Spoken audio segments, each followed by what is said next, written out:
Mesdames et messieurs, bonjour à toutes et à tous et bienvenue dans cette nouvelle édition de votre journal de 15 h de ce vendredi. Voici les titres de l'actualité.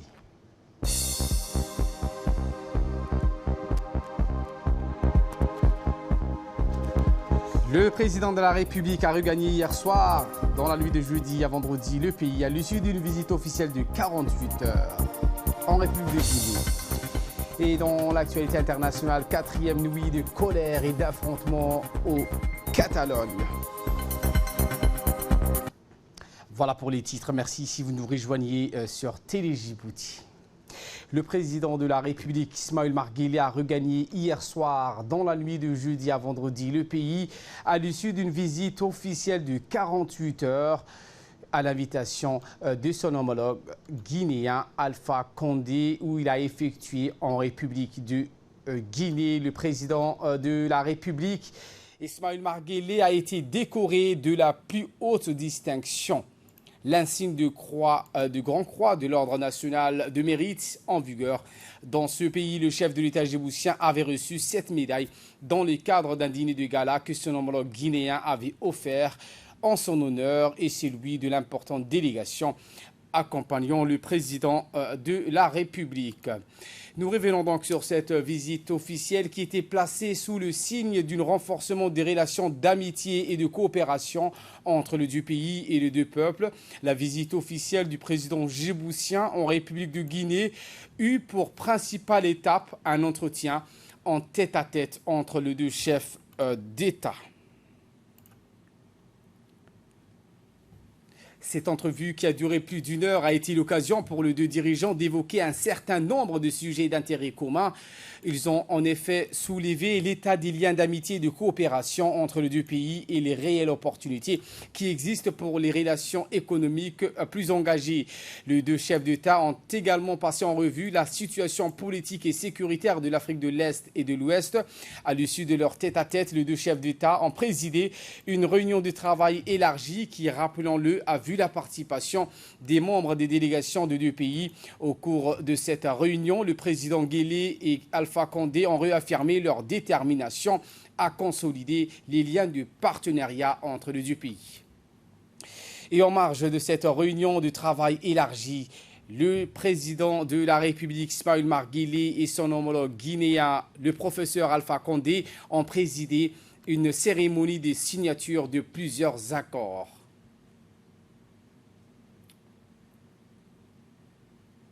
Il s'agit d'une audience au sommet qui a donné lieu à une réunion de travail élargie aux collaborateurs de deux parties et à l'adoption d'une série d'accords bilatéraux, dont un accord cadre de coopération économique, commerciale, scientifique et technique.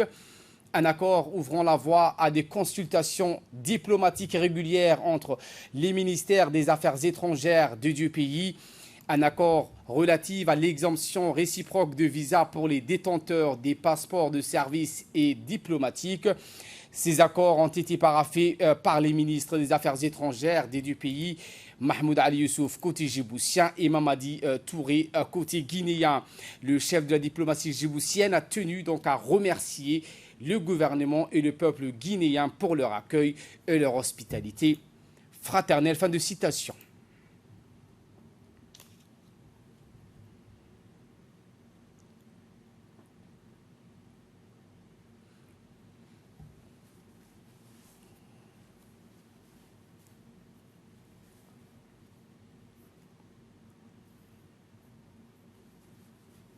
Et bien peu après cette signature d'accord et de coopération entre les deux chefs de la diplomatie, notre correspondant en Guinée, Mohamed Abdelrahman, a interviewé le chef de la diplomatie guinéen. Il a précisé donc que la distance géographique entre les deux pays n'a aucunement empêché le président Guélé de venir en Guinée, ce qui, donc, a-t-il dit, illustre parfaitement la volonté du gouvernement guinéen de booster les liens avec nos amis de Djibouti. Voici ses propos.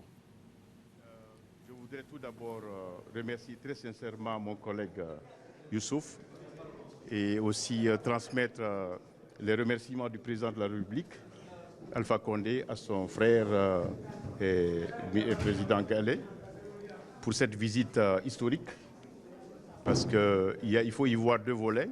Le premier volet, c'est bilatéral. C'est une occasion, une opportunité de raffermir les relations d'amitié et de coopération entre nos deux pays. Et comme je l'ai dit hier, ce sont deux chefs d'État qui se consultent régulièrement et lors des grandes rencontres. Mais cette fois-ci, ça a été l'occasion de s'asseoir et de parler bilatéral. Et aussi, le deuxième volet, c'est que, et comme mon collègue l'a dit tout à l'heure, il s'agit ici d'un rapprochement entre les régions. Parce qu'il faut que l'Afrique cesse d'être morcelée en un pays de l'Est, un pays de l'Ouest, un pays du Nord, un pays du Sud.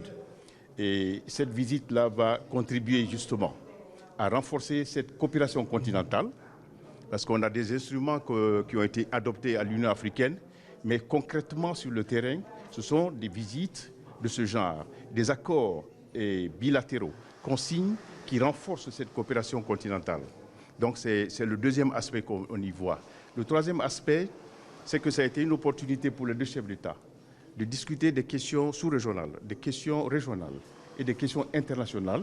Et là, nous sommes très heureux qu'il y ait une convergence de vues sur ces grandes questions. Donc nous sommes très réconfortés par cette visite et très encouragés. Et comme mon collègue l'a dit tout à l'heure, nous allons travailler. Les deux chefs d'État nous ont donné du travail à faire. Nous allons essayer de donner du contenu à cette rencontre en travaillant sur des accords sectoriels que nous allons préparer et que nous allons pouvoir signer lors de la visite du président Alpha Condé à Djibouti. Donc je pense que nous pouvons être très satisfaits et très fiers de ce que nous avons accompli en quelques heures. Donc je remercie encore très sincèrement mon frère et je veux vous rassurer que la Guinée sera toujours du côté de Djibouti. Non seulement nous sommes frères, mais aussi nous sommes de la Oumma islamique. Djibouti, c'est un pays qui a une position stratégique très importante et Djibouti a pu mettre en place un système de coopération avec des pays, des grands pays qui sont tous présents sur le territoire et il y a une certaine stabilité et le développement économique à Djibouti est exemplaire. Compte tenu quand on sait que c'est un pays qui n'a pas de ressources, mais qui a su exploiter ce qu'il a. Donc c'est un exemple pour nous et c'est la raison pour laquelle nous voulons échanger les expériences pour qu'eux ils apprennent de nous et que nous apprenons d'eux. Et pour sa part, le chef de la diplomatie djiboutienne, Mahmoud Ali Youssouf, a indiqué que cette visite d'État du président Guelleh en Guinée s'inscrit dans le cadre de la consolidation de l'intégration de l'Union africaine et des relations bilatérales entre les deux pays. Écoutons. Son Excellence, Monsieur le Président Ismaïl Omar Guelleh, et au nom de la délégation qui l'accompagne, adresser nos sincères remerciements au gouvernement et au peuple guinéen et à leur tête à Son Excellence Monsieur Alpha Condé, Président de la République de Guinée, pour l'accueil fraternel et l'hospitalité qui nous a été réservée depuis notre arrivée dans ce beau pays, la Guinée. Cette visite officielle du président Guelleh s'inscrit toujours dans cet état d'esprit de consolider l'intégration de l'Union africaine, consolider les acquis dans le cadre des relations bilatérales entre les deux pays et d'aller de l'avant en direction d'une plus grande intégration de notre continent. Les distances géographiques ne nous ont pas empêchés de venir en Guinée après près de 8 heures de vol. Je pense que le président Condé également s'est engagé à venir à Djibouti. Il est déjà venu en Afrique de l'Est, en Érythrée, en Éthiopie et dans d'autres pays. Le leadership du président Condé est reconnu sur le continent africain. La Guinée a présidé à la destinée de l'Union africaine, en la personne de son Excellence, Monsieur le Président Alpha Condé.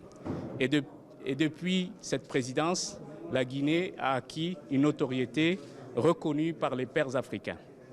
J'aimerais ajouter autre chose.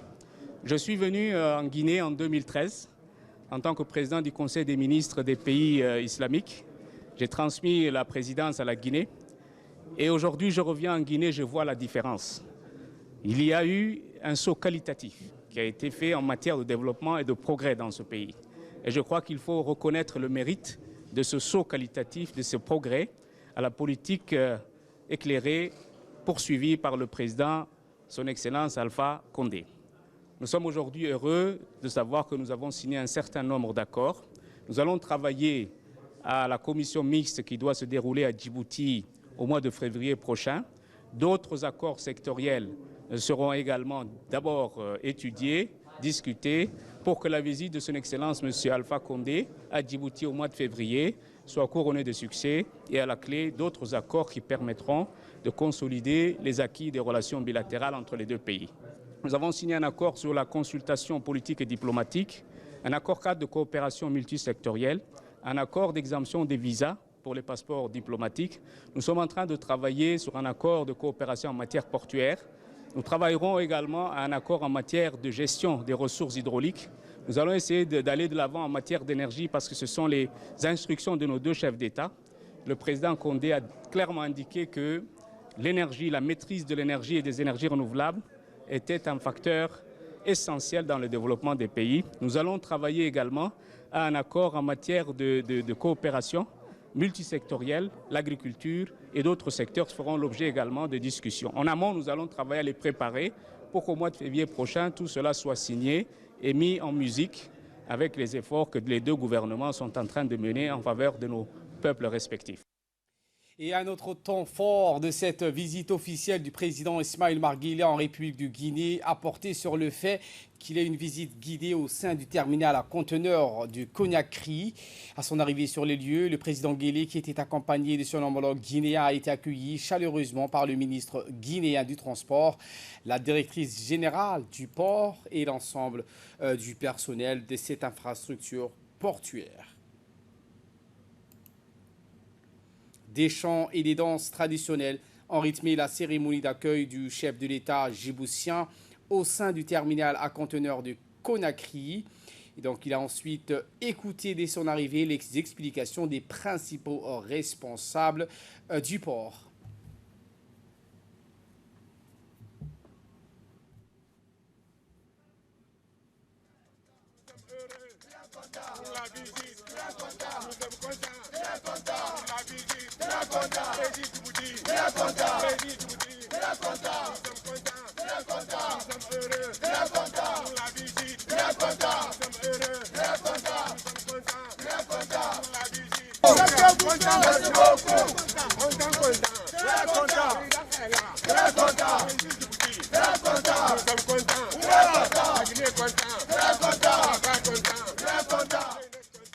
Le chef de l'État a ensuite écouté les explications des principaux responsables du port dont la gestion est confiée à un concessionnaire français. En effet, le terminal à conteneurs de Conakry dispose des quais d'une longueur totale de 600 mètres, d'un tirant d'eau qui mesure entre 10 et 13 mètres, d'un parc à conteneurs de 20 hectares et d'un parc vide à 2,6 hectares équipé de 2 grues mobiles. Cette infrastructure portuaire dispose d'une capacité de stockage de conteneurs de près de 8000 conteneurs. Le chef de l'État n'a pas manqué de saluer les efforts du gouvernement guinéen visant donc à améliorer la gestion du terminal à conteneurs de Conakry et à réaffirmer la disponibilité du gouvernement djiboutien en vue de faire partager son expérience dans ce domaine.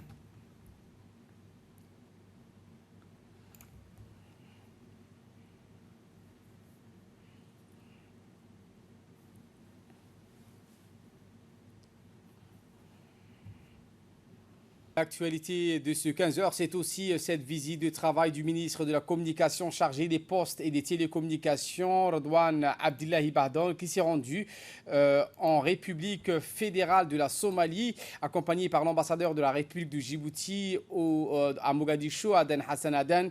Le ministre de la Communication a rencontré son homologue somalien, Mohamed Abdi Dahir. Donc, le ministre a visité les locaux de la radio-télévision du Mogadiscio, le futur théâtre de la ville en état de finalisation.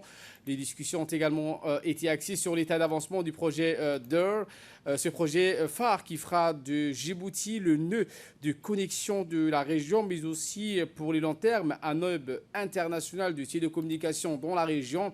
Le projet consiste à interconnecter 2 principaux hubs de télécommunications en Afrique de l'Est, à savoir Djibouti, Mombasa. 2 branches d'interconnexion secondaire permettront également de relier le tronc principal de système avec Mogadiscio, Bosaso en Somalie.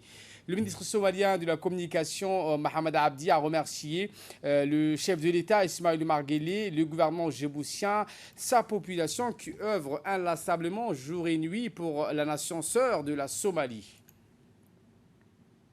Et pour sa part, le ministre djiboutien de la communication, Redouane Abdillahi, a remercié le ministre somalien pour son accueil chaleureux qui lui a été réservé depuis son arrivée. Il a aussi réitéré sa disponibilité et rehaussé également le niveau de coopération entre les deux départements ministériels dans le domaine des télécommunications. Fin de citation.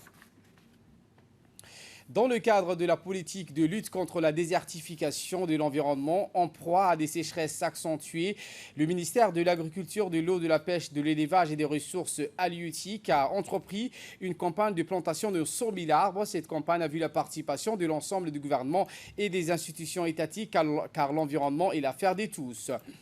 Dans cette lancée, les forces armées djiboutiennes, avec à sa tête le général de corps d'armée Zakaria Cheikh Ibrahim, chef d'état-major général des armées, n'ont pas manqué à l'appel. Ainsi, c'est plus de 400 militaires, hommes et femmes confondus, qui ont participé à cette journée hautement symbolique. Ces militaires ont été déployés le long de la route de l'aéroport avec pour point de départ la cité militaire de Gabod 1 pour se terminer au carrefour d'Ambouli. Le colonel Mohamed Waïs Abane, major de garnison des forces armées djiboutiennes, a été chargé de la supervision de cette opération. De grande envergure, au total, les 6 corps qui constituent la garnison de Djibouti ont tous été de la partie. Parmi les participants, on dénombre le régiment quartier général, le régiment d'artillerie, l'armée de l'air, le camp Cheikh Ousmane, la marine nationale, la direction centrale des matériels. Cette opération complexe mais vitale pour la planète a nécessité beaucoup de travaux et de temps, tout en mettant l'accent sur l'implication individuelle. Préserver l'environnement est un acte citoyen responsable et écologique ayant un impact conséquent sur les changements climatiques. Écoutons à présent donc le superviseur de cette opération.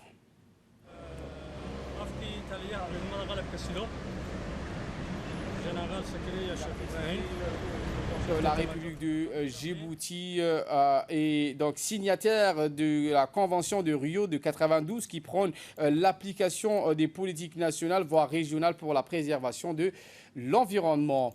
Toujours environnement où sous l'égide de son premier magistrat Ismaïl Omar Guelleh, la République de Djibouti a célébré le mercredi dernier, tôt dans la matinée, la journée mondiale de l'alimentation. En effet, le président Guelleh a, par la plantation d'un arbre, donné le coup d'envoi à ce processus appelé à doter à terme à notre pays de 100 000 arbres. C'est dans cette optique que le haut commandement de la gendarmerie, avec à sa tête le colonel Zakaria Hassanadan, chef d'état-major de la gendarmerie nationale, a voulu répondre à la politique du président Ismaïl Omar Guelleh pour la protection de l'environnement face au phénomène du changement climatique planétaire. Ainsi, tout le matin, le colonel Zakaria Hassanadan, les officiers, sous-officiers et militaires du rang ont pris part aux activités de plantation d'une centaine d'arbres sur le long du corridor de la route nationale 1, notamment à l'entrée du centre d'instruction Cheikh Moussa OPK 23 en direction du centre-ville. Ainsi, Zakaria Hassanadan, le colonel et chef d'état-major de la gendarmerie, a encouragé ses personnels de poursuivre ces opérations de plantation des arbres, rappelant que notre pays est signataire de la Convention de Rio de 92.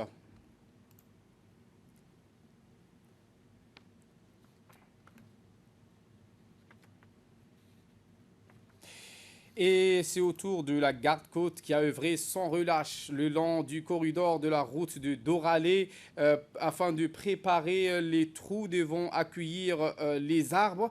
La garde-côte djiboutienne a pu de ce fait prendre pleinement part lors de la journée mondiale de l'alimentation avec la participation des autorités civiles et de la société civile.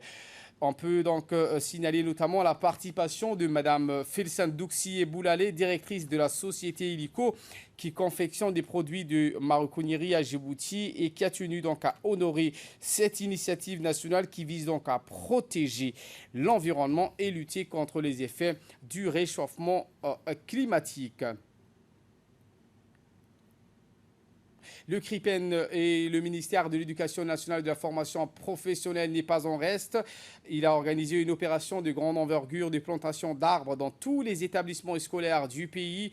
Des milliers d'élèves et d'enseignants à travers tous les établissements scolaires du pays se sont donné la main très tôt dans la matinée pour creuser puis planter les racines et les troncs des arbrisseaux de la famille du moringa dans le cours des écoles primaires, moyennes et secondaires. Le moringa a été retenu car c'est un arbre de vie à la croissance rapide et aux fleurs odorantes et aux fruits très nutritifs pour l'humain fort. Il s'agit d'inculquer à travers cette opération d'ampleur nationale un esprit de préservation de l'environnement et de lutte contre la désertification.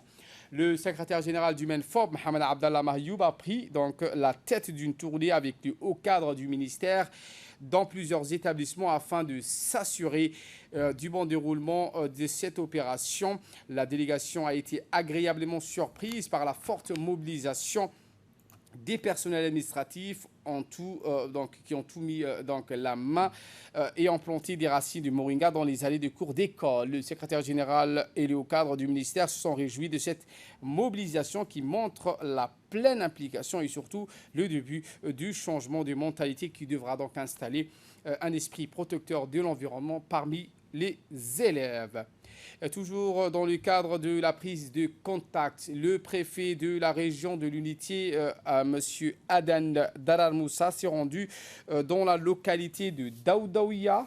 Pour cette visite, le préfet de la région, Adan Darar, était également accompagné de ses proches collaborateurs, le président du conseil régional, Abdelrahman Younis Aré. À son arrivée, le préfet de la région de l'Unité et sa délégation ont eu une première visite guidée de l'école primaire de cette localité pour s'imprégner de son état de fonctionnement. En marge de cette visite de proximité, le préfet de la région de l'Unité s'est entretenu avec les chefs coutumiers et sages de la localité qui lui ont fourni un bref aperçu sur les lacunes et difficultés persistantes dans l'alimentation, l'eau, l'élevage, la santé. Les chefs coutumiers ont de leur côté félicité le nouveau préfet pour sa nomination à la tête de la région de l'Unité et lui ont souhaité réussite et succès dans sa nouvelle fonction. Pour sa part, le préfet de la région, Adan Darar, a rappelé aux chefs coutumiers de consolider la paix, la sécurité et assurer de soumettre leurs doléances au gouvernement pour y remédier dans la mesure du possible sur le court et moyen terme. En nouvelle du monde, cette fois, la Turquie suspend ses opérations militaires dans le nord de la Syrie. La Turquie va suspendre ses opérations militaires pendant 5 jours. Le cessez-le-feu provisoire a été annoncé par le vice-président américain Mike Pence lors d'une conférence de presse organisée à Ankara. Explication. Eh bien, ces opérations s'arrêtera complètement lorsque ce retrait aura été terminé durant cette période de suspension. C'est ce qu'a précisé Mike Pence à l'issue de son entretien avec le président turc Recep Tayyip Erdogan.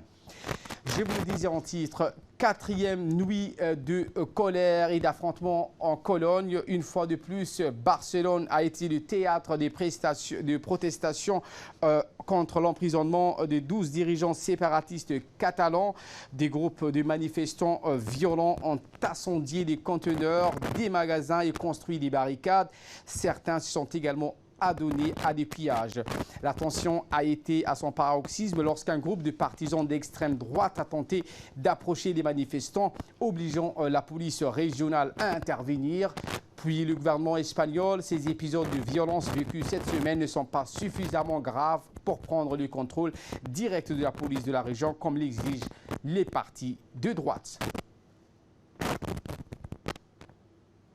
Et pour clore l'actualité internationale, l'accord de Brexit, tout le monde n'est pas d'accord. Si côté européen, c'est l'optimisme qui prime, côté britannique, le scepticisme était de mise ce jeudi. À peine le nouvel accord de Brexit annoncé, les travaillistes Jeremy Corbyn a appelé les députés britanniques à rejeter le texte. même des approbations de la part des libéraux démocrates et qui veulent toujours une nouvelle consultation populaire hostile au Brexit. Les indépendantistes écossais, forts de 35 députés au Parlement, ont immédiatement dit qu'il voterait contre le Brexit. Mais directement concerné par les négociations sur la frontière nord-irlandaise, c'est le parti unioniste dont les 10 votes comptent beaucoup pour le gouvernement qui a rejeté ce nouvel accord. Pour Boris Johnson, le seul espoir viendra des éventuels députés rebelles de l'opposition et des conservateurs exclus du parti pour n'avoir pas soutenu le gouvernement au bon moment. Les prochaines heures vont être donc décisives à Londres. Voilà pour l'essentiel de ce 15h. Merci donc à vous de nous avoir suivis et très bon suivi des programmes sur Télé Djibouti.